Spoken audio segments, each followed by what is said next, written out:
When Hazrat Muhammad sallallahu alaihi wasallam was 38 years of age, he spent most of his time in solitude and meditation.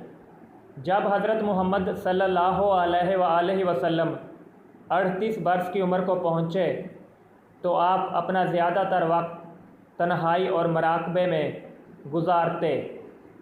In the cave of Hira, he used to retire with food and water and spend days and weeks in remembrance of Allah Almighty.